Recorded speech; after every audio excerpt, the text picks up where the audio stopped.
片入邊咧就話點解保險儲蓄 plan 頭1、2年係零會蝕啊？係因為大部分都去咗嗰個保險顧問嘅佣金嚇，一層層佢哋攞咗賺咗佣金，保險公司點俾到你啊？咁我都想再重新講咧，就係其實所有商品當中，如果嗰個商業機構係冇盈利嘅，根本唔會有人去做生意嚇。大家要清晰嚇。咁當一個商品係有盈利嘅時候，其實係理所當然嘅事嚇，真係理所當然嘅事嚇。即係點解要講到係因為俾咗佣金而個 plan 就冇回報呢？儲蓄 plan 根本係講明係一個儲10年、儲15年、儲20年嘅嘢。即係點解你要講頭1年或者頭2年嚇係因為啲佣金去咗邊個度嚇，所以咧就冇錢俾個客。根本成個運作就係長遠，保險公司攞咗啲錢，佢去可能買啲長期嘅債券啦。買得長期債券根本嗰筆錢都唔會咁短線如個人客拎出嚟啦，因為佢哋買咗啲長期嘅債券嘛。保險公司點樣去計買長期債券，或者用邊一筆錢去俾佣金俾個 agent， 係保險公司自己運作嘅問題嚇，就唔好覺得係我成筆錢俾咗出嚟就係俾咗保險顧問嘅佣金，我唔同意咯。如果你俾咗保險顧問嘅佣金，咁你嗰筆錢何來投資呢？即係保險公司頭2年都冇投資嘅嚇，冇攞你筆錢去買債券嘅。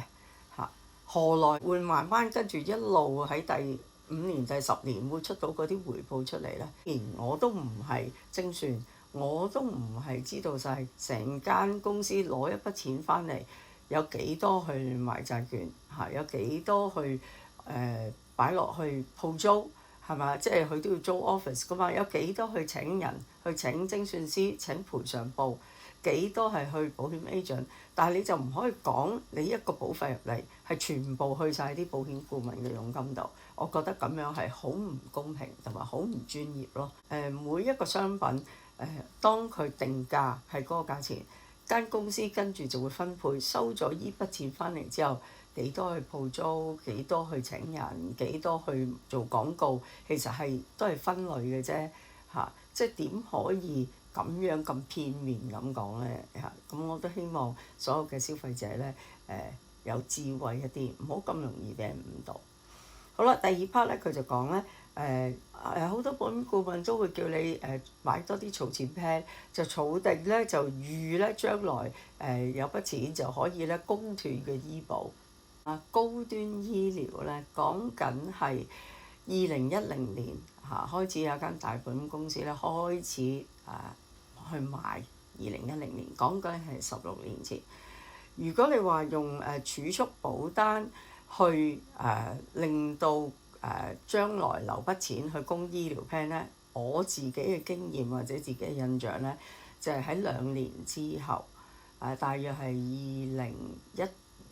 2012年左右，11年、12年左右啦。因為當時咧喺市場上咧，高端醫療咧只係得私家病房，而私家病房咧就大部分都係一啲做生意嘅老闆買。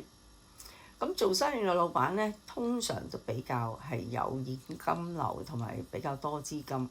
有啲老闆嘅客咧，佢哋會講Miss Chow 其實高端醫療真係好好，全數賠償嚇。咁既然我而家即係自己都係叫揾到錢啦嚇，喂，有冇辦法我早啲俾晒啲保費你？咁變咗我唔使60幾70歲再繼續供啊嚇。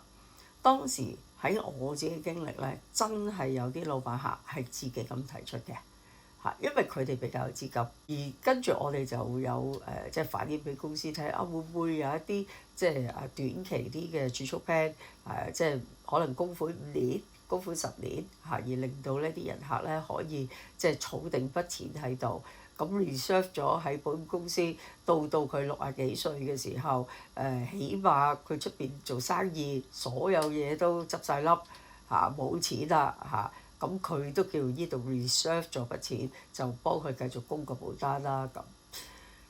嗱，我自己嘅經歷就係咁啦。2011至2012年當時咧就市場上就開始出一啲5年嘅儲蓄，繳費5年嘅儲蓄 plan，同埋繳費10年嘅儲蓄 plan 嚇開始，因為多數嗰啲都係啲老闆客，咁變咗佢哋比較有資金，咁佢哋俾得嗰個銀碼咧，儲蓄銀碼相對大，因為我哋要谷5年儲咗喺度，預佢65歲或者10幾年後用個儲蓄去幫佢谷啊嘛。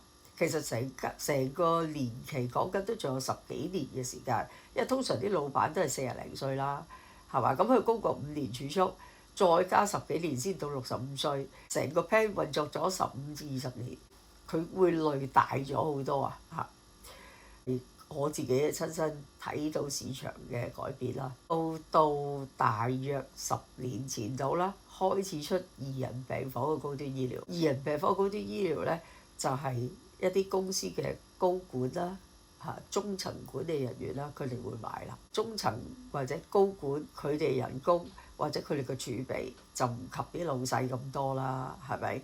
不過佢哋都算係高人工，變咗如果你話佢屋企負擔唔重嘅話咧，佢哋都會想儲定一啲錢留定喺度，放自己退休又好啦。開個儲蓄 plan，老實講，唔一定要我嚟供個醫療啊！我哋都係咁同啲客講㗎，你留俾自己退休都得㗎嚇。到時候你唔要個醫療，你自己攞嚟使都得㗎嚇，或者你中意俾仔女都得㗎。我哋冇框死你咁嘅喎，即係我唔知點解個 KOL 就好特定咁樣去講啦嚇。我成日都覺得就係斷章取義咯。通常啲人都會問咁我儲個 plan 喺度係咪一定要？我嚟供個醫療嚇，咁我哋都一定會答佢，梗係唔係啦？儲蓄 plan 啫嘛，咁儲蓄 plan 你到時你想點用都得㗎啦，你緊急用都得㗎啦嚇。但係呢啲個 KOL 就冇講咯嚇，咁變咗我覺得就你淨係單一去針對嗰樣嘢去啄，我覺得又係誤導咗啲人客咯嚇。我相信有好多本顧問都會同啲人客講，其實一個獨立嘅儲蓄 plan。個客我嚟退休都得嘅啫，佢點做都得嘅啫嚇。即係點解個 KOL 係都要話嗰啲本顧問嚇佢有誤導嘅客咧嚇？其實一個 plan 有好多個功能，好多個 function 嘅。醫療保費一路加，事實上係大家都估唔到醫院加價加得咁犀利嚇。即係個 KOL 不停都講話醫保加價，醫保加價，但係佢從來都冇講醫院加價嚇。99% 時間淨係講醫療保險加價嚇，可能佢有1% 一句講係因為醫院加價，即係令到誤導好多投保人就覺得哇係咪保險公司要掠水啊？啲佣金去晒啲保險顧問度啊，覺得真正誤導人係佢咯，就唔係我哋啲保險顧問嚇。我哋要了解真正嘅 picture，就係醫院過去呢5年，每年最少有8% 嘅醫療通脹，5年加埋佢哋都加咗40%，加40% 醫療費，甚至乎我成日都講，以前買嘅保單，我哋保險公司今日最先進嘅，舉個例子，呢2年李嘉誠捐咗2部嗰啲儀器俾養和醫院同埋俾廣怡醫院嚇，咁而可以幫到肝癌嘅病人做佢手術。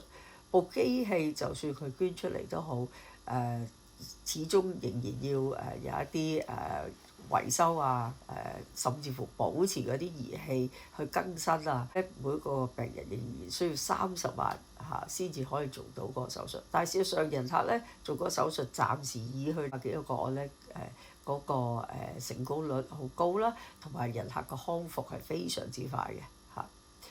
咁呢啲咁先進嘅醫學，我哋本公司都照賠喎嚇。10年前買嘅醫療保險，從來都冇呢啲咁嘅新技術，我哋都照賠。點解個 KOL 唔講咧嚇？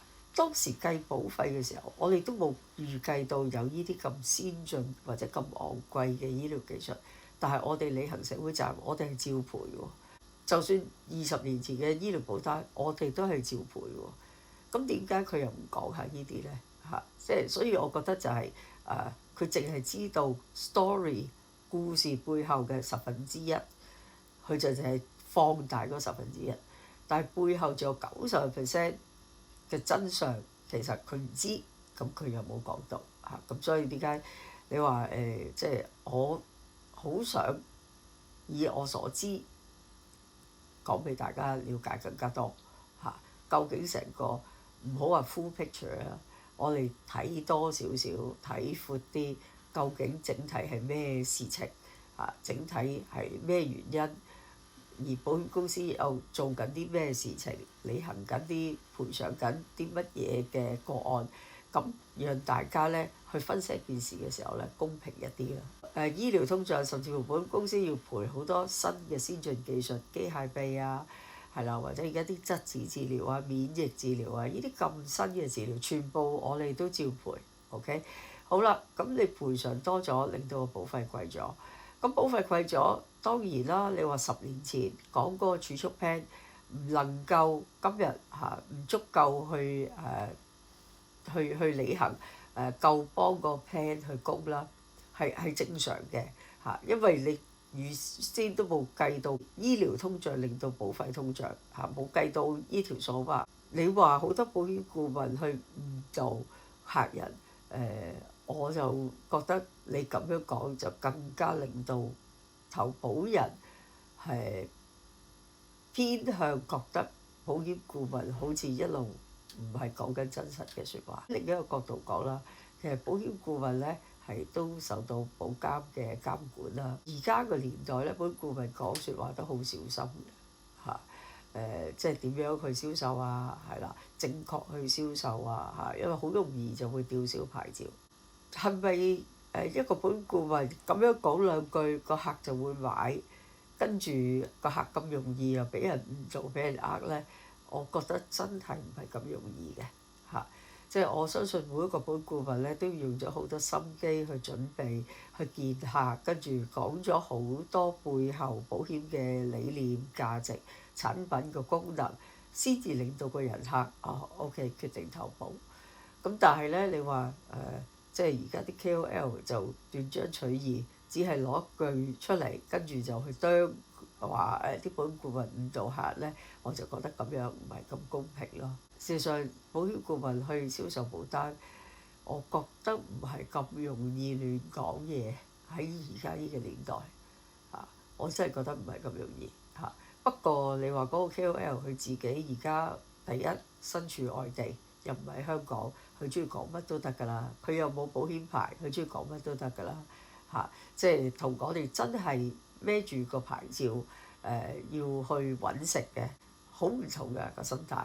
希望大家都睇嘢睇闊啲，千祈唔好因為呢啲嘅短片而令到你對保險顧問有一個錯誤嘅睇法啦。個儲蓄保單可以愛嚟做退休又得，可以你留翻俾仔女又得，咁多功能，點解一定要框死係淨係愛嚟供個醫療咧？到時候醫療保險你買唔買都未知，點解要今日去咁樣去 challenge 咧？我覺得冇乜意思嘅。哎呀，嗰啲醫保一路咁加落去都唔知自己供唔供到。5年後究竟啲 plan 要點？我哋預計未來5年究竟你自己個家庭背景係啦，個生活會嚟緊有啲乜嘢？例如會唔會生小朋友啦，或者小朋友係咪會讀書？你會有幾多使費啦？究竟你個家庭現狀會唔會買樓啦？而我哋而家去 plan 究竟你今日買啲乜嘢啦？時代在變。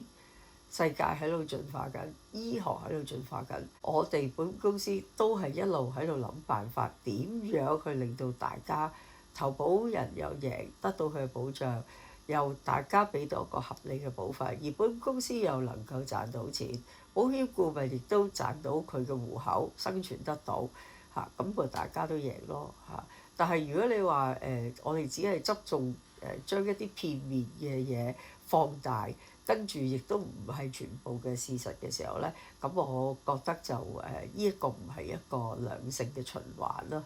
咁所以我覺得有必要喺呢啲 point 度咧講翻另一個角度嘅睇法俾大家去了解下啦。